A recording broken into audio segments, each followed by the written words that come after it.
guys, it's Hadera, and in this video I want to talk about what it's like studying in America. So just to give you a bit of background, I've been studying in California, so specifically UCSB, for the last 6 months.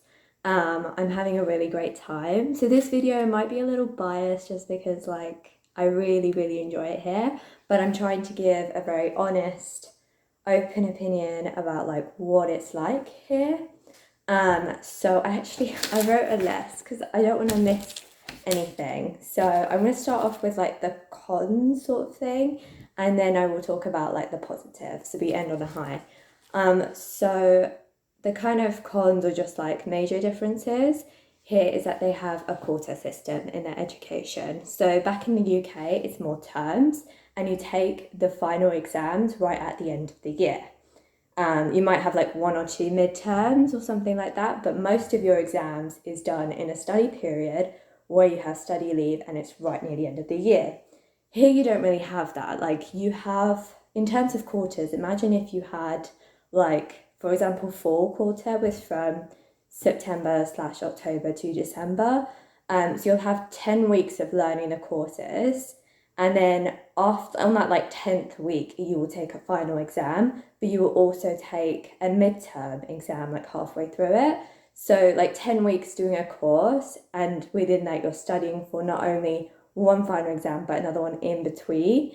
On top of that, you have homework that's graded, and your attendance tends to be graded here. So you are basically being tested across the whole span of the year as opposed to just your final day performance. Obviously, that has some good things and some bad things. So the good things about it is you are getting a good overall picture of the candidate.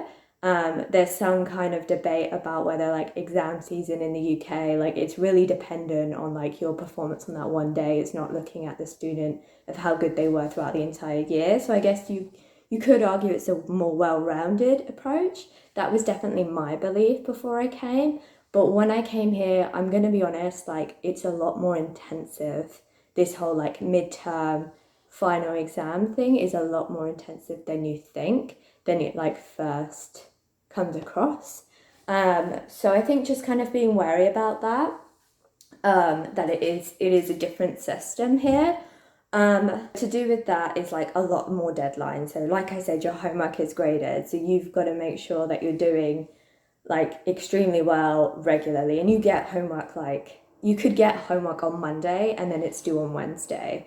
So it's a very short space of time. I think in the first quarter I took photography, and I remember getting homework, a project. You had to do this light experiment or whatever, and he gave it to us on Monday, and we had to it was due on Wednesday. So we literally had that night, Monday night and Tuesday, bearing in mind that we have school, we have other homework and stuff like that, other subjects to finish that project, which is quite intensive compared to what we have in the UK, where from my university at UCL, we tend to have a whole week to do homework, and it tends to not count towards your grade. So I guess there's less pressure and more kind of another kind of downside to, I guess, the quarter system here is that a lot of it, because it's so short,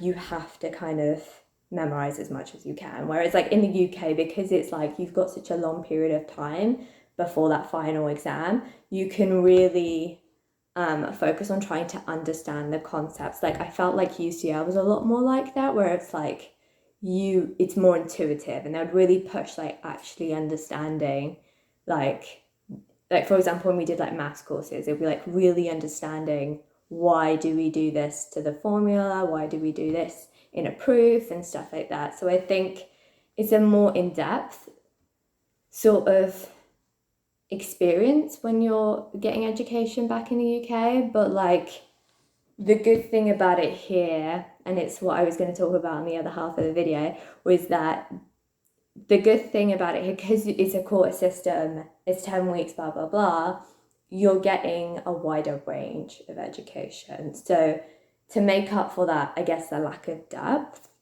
you're getting a wider range.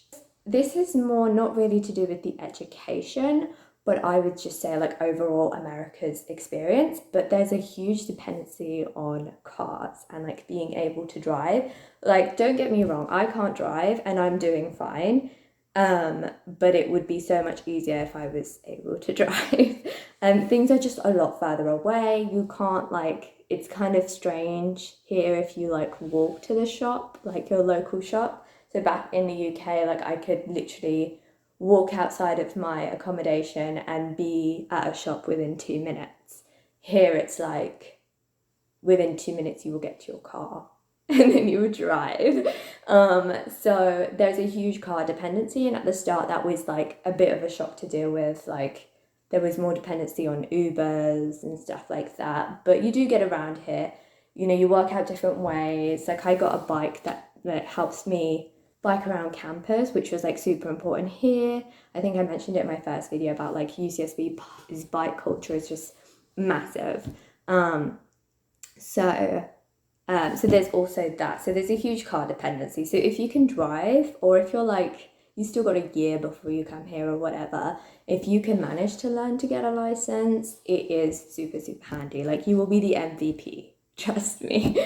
The general thing, actually, it is very tied into being at a university in America, but healthcare insurance is compulsory. And it's super expensive. You can get waivers. There are like ways around not getting insurance. I'm not sure about that. I'm not sure about the processes, but it is possible, but it is super expensive. It was like over $1,000 per quarter. I'm really kind of lucky that UCL, my home university, was able to support me through that, and they made sure that every student from UCL that went to UCSB actually got their money back on their health insurance, because they understood that it was a compulsory expenditure. So there's the healthcare element. Even like the Americans that I know always complain about how health insurance here is so expensive. So it's not just like, this isn't just a comment that you would hear exchange students saying. This is probably the last of the cons, but it's like a lot more expensive than you think. And this is the kind of, I would probably say it's the biggest bummer, and it's the biggest shock. Like just things in general here, I'm not sure it's just because I'm in this sort of area, whereas like Santa Barbara, especially, like there's a town in Santa Barbara. We don't actually live in Santa Barbara. We live in like a town called Isla Vista. And it's very kind of secluded, sort of like a, what's the word? Me and my friends used to say it all the time. Okay, it's a lot more expensive. Things here are more expensive, like even food, like I was saying. So back in the UK, there's a bigger environment for like cheap supermarkets. So for example, like Aldi and Lidl, where you can just get food like really dirt cheap, like basic food. Here they don't really have that. It's quite expensive, so be wary of that. Thank God for exchange rates. That's all I'm gonna say.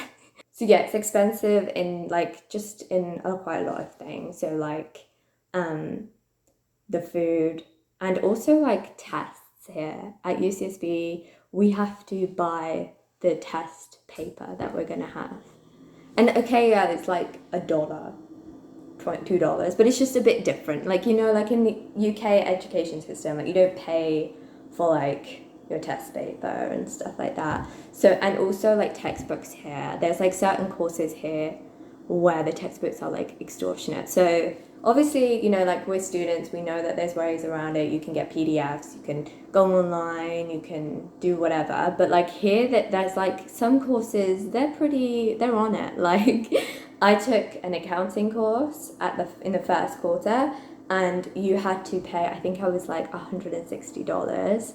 And it was like, so in the UK we have this like website, is it like Moodle? I can't believe I've forgotten, but I think it was like Moodle or something, where you like upload your homework.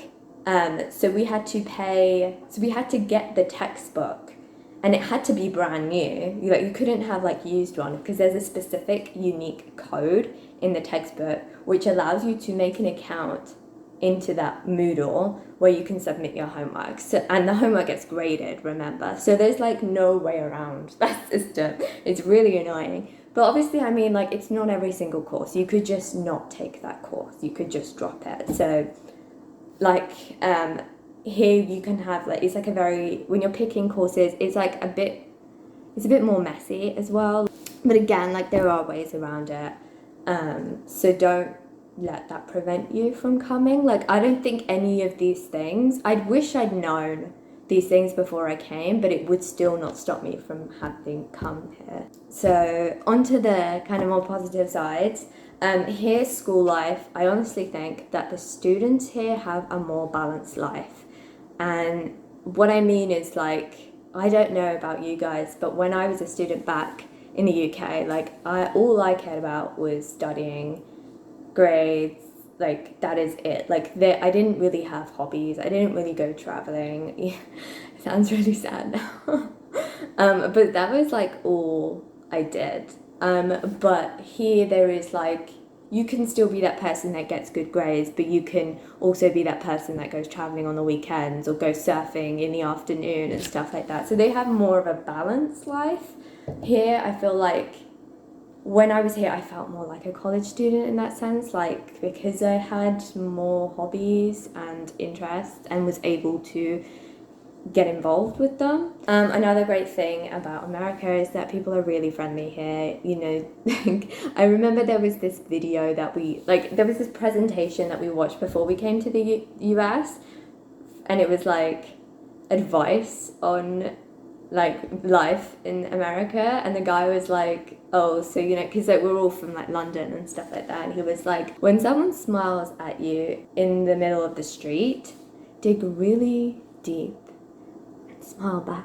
And we were just like, it makes like Londoners come across kind of like reserved and not as like outgoing, but it is true, like to some degree. Like people here, like you would have strangers that are like open to saying hi and like how are you and stuff, like as you're walking past. And in the UK you don't really have that, like people kind of keep to themselves, and it's just really nice, like especially as a new person here, like the fact that people are more friendly and more welcoming, like it really does help. So yeah, so back to what I was saying about the courses here, about them being more intensive, but they don't have the same depth. But the thing is, the great thing about the courses here is there are more variety. Like the students here, they major and minor and stuff like that. But as an exchange student, at least in my case, like I was able to take courses in economics, but then also take courses in like other things. So like I did piano and I did like music theory,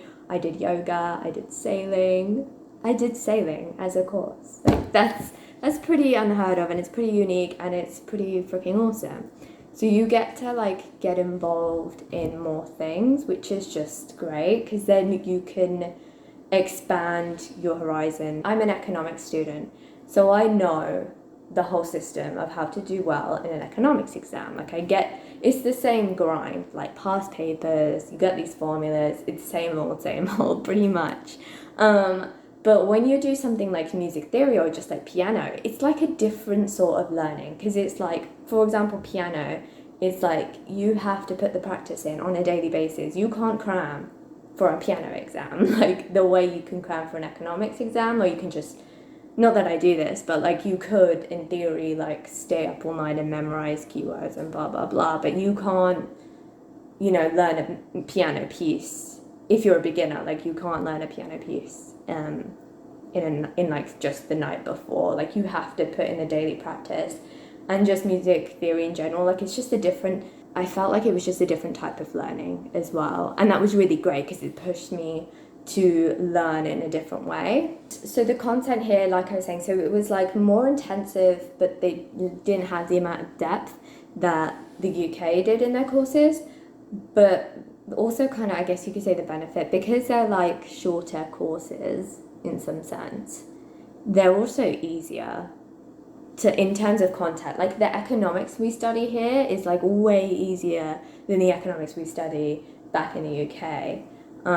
So it's like more basic, I guess I want to say.